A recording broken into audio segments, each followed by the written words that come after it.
I didn't want to make an album about sadness and about death and about depression, and because I feel like I'm already synonymous with like darkness and I don't want to say negativity, but harsh realities.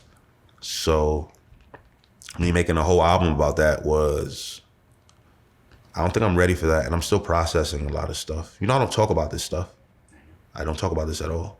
I get asked the same questions over and over and over and over and over and over. And I'm so tired of like making a song about pain and then they ask me, so how does this song make you feel? And it's like, I just fucking made a whole fucking song about it. Why you ask? I'll never forget I made a song about yams. You Are My Sunshine. Motherfucker asked me in the interview, so how did Yam's death affect you? The whole song is about how his death affected me. And from that day, I remember saying, oh no, there's something wrong here. You gotta control your narrative. And I feel like I don't talk about this stuff much. I keep my emotions to myself. People who are around me, they get a little vent every now and then, a ramble. But like, so for me, it was, I wanna answer questions that I know people are gonna ask me.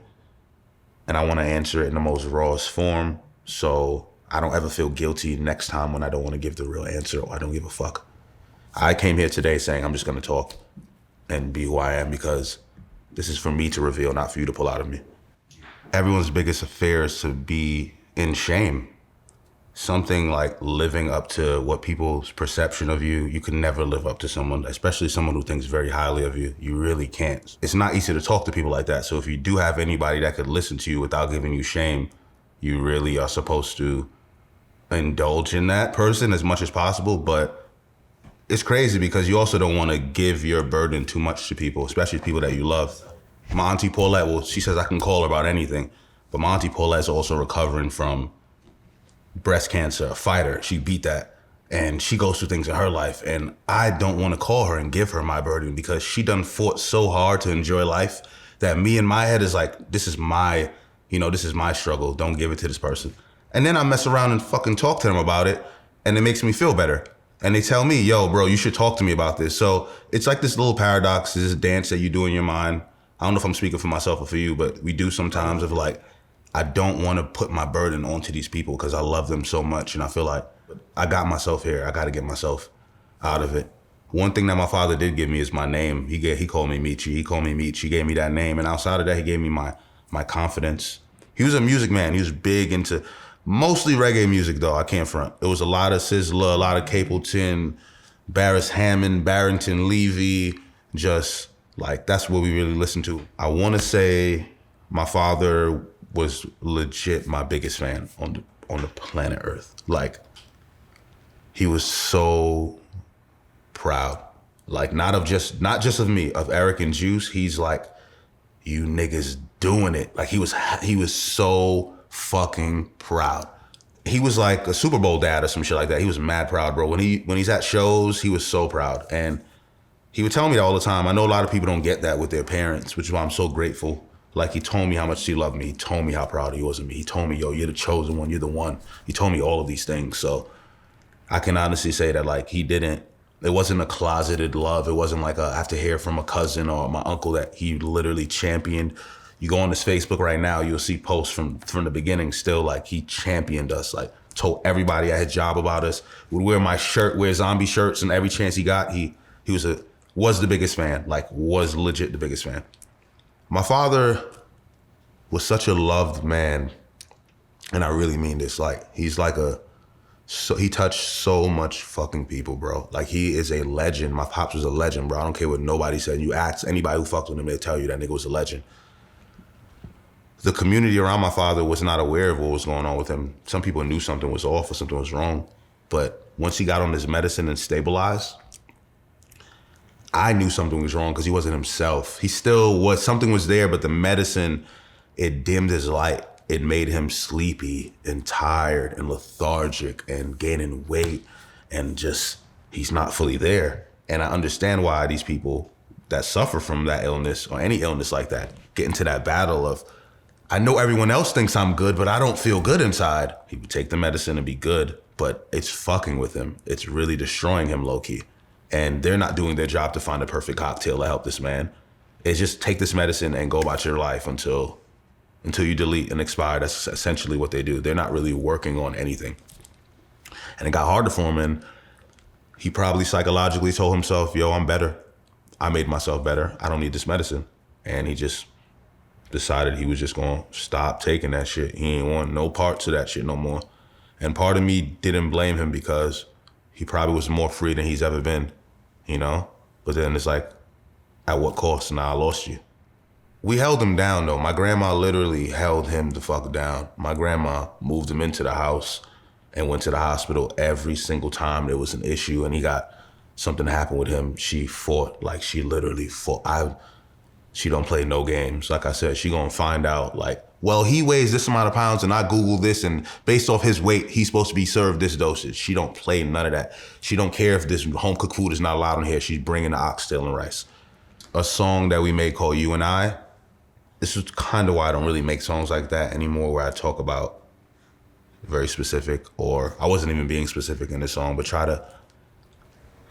to be too, I don't want to bear it all sometimes, you know, because sometimes people forget that when you make a song, you affect everyone around you.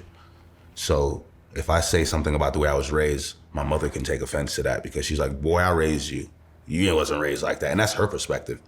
And on this song, I mentioned Eric's mother, rest in peace. I mentioned her battle with diabetes. And I mentioned like, yo, if I could, I'd give you my kidney. And I talk about my relationship with Eric and Juice and all my friends. And I didn't specify my father's battle with bipolar schizophrenia or whatever they labeled him as. But I said, I never told you about my family, that bipolar disorder. And when my father heard that line, it really, really, really, really, really, really, really, really bothered him. Like it fucked him up. And it fucked me up because I wasn't trying to do that. And I didn't specify him. And I remember he brought it up to my mother and she's like, were you really listening to him? He didn't say it was you. And one time I had to talk to him. I was with him one time and I had to show him this message of a fan saying, yo, Meech, I didn't know you suffered from bipolar schizophrenia. And the fact that, you know, somebody I look up to does and they're doing this much with their life, it gives me hope. And he wasn't the only person that said that to me. So I never felt like it was right for me to correct that because I don't know maybe I do, I don't fucking know. I've never been diagnosed, but I never felt it was right for me to correct that. But also, I thought I was slick by not saying his name. He can't get mad at it, but he knows it's about him. And I think that really I won't say that fucked up our relationship a little bit, but I think that's one thing that made him a little disappointed in me. And there's no worse feeling than like disappointing your loved one with something that you had no intention. It's like your most purest form. And it's like when you're being your most purest self and you let people down, it's like, that's the most fucked up feeling ever. Not when you know you bugging out. It's when you literally were like, I was not trying to hurt. I was trying to heal myself, bro. And I have to show him, yo, these people think it's me that's suffering from that. And I'm not gonna even correct them because that's not important. If this is what's helping other people, like, let's move forward, let's move past that. But I know he forgave me, but he never forgot, you know. When it comes to shit like that bipolar schizophrenia, bro, you hear people say things to you that you never, like I've been told things that I hope no one ever gets told from anybody that they love. From like, you're not my son, from like, you're a demon, from all the shits you could fucking imagine. But you gotta roll with the punches, bro, and decide if you really want to ride with this person for the rest of their time being or your time being, or if you're gonna give up. And just know that if you do take your feet off the fucking gas for a second or hop out the car, that there's no telling what could happen. You're gonna feel really, really bad. The story is so crazy. My godfather, he's a detective in Miami, and I actually told him what was going on with my father maybe 3 months before my father passed. I was like, yo, I don't know if you really know what's going on, but this has been going on for a long time now. And I literally felt so fucking bad. Like I betrayed my pops, bro. I told his friend about his illness and like, that's not my job to do. And it's one of the greatest things I did, because when my father was killed, the person that identified his body was my godfather. Out of randomly. Just what's the chances of my father being a New York, Brooklyn native, going to Miami, end up having whatever episode he ends up having, cops shoot him 30 whatever something times, and my godfather is on the phone with the person identifying his body saying, yo, does he have a tattoo of Jamaica on his shoulder? Yeah, how do you know that? Yo, that's my best friend growing up. I get a call and I see my godfather calls me and I'm just like, it ain't gonna be good. I knew it. And I hear it in his voice before he says it. And I don't wanna say I knew that was gonna happen, but with everything that was happening in the world, it was inevitable. You know, a black man outside alone with no help. 'Cause my father was homeless when he died, but it's not because I didn't love him, it's because how do you can't have logical, structural conversations and plans with people that aren't structured and logical. Crazy things turn you crazy, like literally. I wanted my father to live with me, but it was impossible, bro. My father would think that I have a demon in me at some point. There was times when my father would call me like, you know how crazy that is? A nigga, that's some shit to deal with. And that was like some shit I had to deal with, and that turned me crazy. There's been times where I've said things to my pops that I wish if I can go back, and I have the audio of it, that's what hurts the most. If I can go back, I would try my best not to say it, but he got me I was so ignorant to mental illness and like understanding, bro, I gotta just roll with the punches, bro. When a nigga tells you like you were the living embodiment of all my sins, and like when it gets poetic and all that kind of shit, it kind of fucks with you. When your father tells you crazy shit, it kind of fucks with your head. And it puts you in this survival mode. And it's like, I'm a man of pride. You're not gonna ever talk to me like that. I don't care who it is. Not even my father gonna talk to me like that. We end up saying crazy shit to each other that you should never say to your father, and a father should never say to a son. But his excuse is that his brain wasn't right. What's my excuse? So that's what I deal with almost every day. I have the most regret ever. You know, my last words to my father, it wasn't beautiful words, you know? It was threats on his life. It was ridicules. It was us going back and forth because I was just down bad, bro. I was at the bottom. And when I didn't help him the way he wanted to get help, it was like, I'm the worst. You feel me? Like the worst ever. If I gave my father all the money he needed, it would have been gone. If I put him on a stipend, he's like, you treated me like some lackey. You treated me like, if I tell him, fuck it, I'm not giving you anything, and abandon him, we get what we ended up getting. And it's like, what am I supposed to do in this situation? I really don't know what to do. I've tried all three. I did, but the third one, the last one, is the one that led to, and I'm not taking the blame for my father's death by any means, because it's never one action, but I do think I was way too cold and way too hard on him when I decided not to talk to him for a while, because if I was talking to him, you know, I feel like he would have been in a better place. And yeah, I think my phone call that day could have changed his life. I fully agree with that. And I'm not the only person in my family that probably feels like they fucked up or know they fucked up. It's just, I don't know much kids that can say that they feel like they like have some direct responsibility for the death of their parents, you know? You're supposed to look out, you know? Yeah. That was my best friend, so I tapped out. But you learn lessons. So like, I'll never quit on a friend again. I'll never quit on myself. But that's something that was rough. Because when I asked for advice, a lot of people were like, yo, live your life, do what you gotta do for yourself. That was the worst fucking advice anybody ever gave me. Like the worst, because that ruined my family's life. So, yeah. It's funny, if I monetized my pain, I would have got a lot further. Maybe when I'm 10 years from now, I'm gonna say, God damn it, Meech, you were at your most sensitive artistic point right here. You should have made an album like this, but it just didn't feel right. It didn't feel right selling my pain before I could even figure out what my pain is. I'm not trying to figure it out with you guys. I gotta figure it out here first.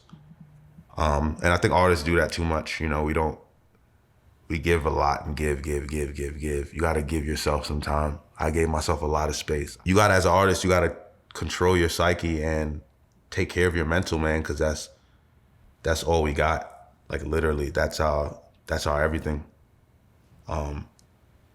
So making an album was like a dance, because it was like, I don't want to make this my journal because I don't think I'm ready to. The last thing I want to do is record a whole album and then tell everybody, I'm sorry. I would like for somebody to listen to my album and then I tell them what I've been through. They're like, wait, you did all of that while you were going through that? That's what I want it to be. I don't want someone to listen to it and feel sorry for me, you know? That's why I didn't label the name of the fucking album something sad, or the original name for the album was gonna be Cursed, you know? And I was like, I don't want to put that on myself. That word is too powerful. I already feel it. Why would I put that on myself? And that was a struggle, really, just trying to make sure I don't dampen the mood, you know, because I will tell that story. I just I'm still processing everything, and I want to make sure that when I do tell it, it's with detail and with intent. That's probably the most important thing, I think, for artists in general. And for this album, I feel like with what I went through, everyone is expecting something that's gonna talk all about my pain and all about everything I've been through. And I think that's kind of sad, you know, honestly. That's not fair to artists, because if Marvin Gaye survived getting shot by his father, I wouldn't want him to make an album about getting shot by his father directly after, because that's not fair for him to live through that for my entertainment and my gratification. And I feel like artists get put in this weird spot where we're in the music business, but we're artists. So you gotta be business and artists, and you have to fill this algorithm, and then you have fans, and you have loved ones, and there's so much people you're trying to please within pleasing yourself. And it's like, you don't ever wanna get lost in that weird spot where it's like, am I really making this for me? Am I making this because I feel like I'm supposed to? And the last thing I'm gonna ever do is monetize my pain for the sake of monetizing my pain. I went through one of the most darkest negative things you can possibly go through, and I refuse to use that to catapult anything for my career. My father's not a victim. My family, we're not victims. Tragedy happened to us. Something tragic happened, but we're not victims. And I'm not refused to be a victim. And I'm not gonna use that to sell records, because that's not fair to me or my family. And more artists need to understand that, like, just because you're going through this doesn't mean you have to share this and your next rollout has to be, that's not how it doesn't need to be like that. Live your fucking life and do what's right for your spirit and yourself as an artist. Because at the end of the day, I think like the most important thing for artists like me is to keep our integrity. They're trying to take that shit away from you. And people don't even realize they're doing it when they're asking shit from you. I would never, nigga, in a million years, nigga. Basquiat was my cousin. I'm not asking that nigga, can you paint this for me? You're the vessel, you paint and give to me. That's what I give to you. And you give me back energy. I take that energy and give more, and it's a back and forth. You can leave for a little bit. I would love for you to not, but that's what this is supposed to be. And I feel like artists feel like we have this service, and the service is to ourselves also. The service is not just to the label, it's not just to the followers, it's to yourself. And we gotta do that more and take care of ourselves more, because we suffer, artists be suffering, bro, and in silence. That's why these motherfuckers be dying off of random shit or be depressed. And yeah, as a listener, as a consumer, as a friend of an artist, as a whatever you may be, an artist yourself, just keep that in mind whenever you listen to someone's project or you see someone's painting or Kanye's new sneaker, and you're like, fuck it, blah, blah, blah. You don't know what the nigga's going through. He's an artist. He's not entitled to do anything that you asked him to do because it's a trade and we're feeding each other. And that's how everything in life is supposed to be. A marriage. We're symbiotic with each other. And like, my biggest goal was to make sure Gothic Luxury wasn't listen to me cry. I didn't want this album to be hear my pain. I wanted this album to be follow me while I figure this out.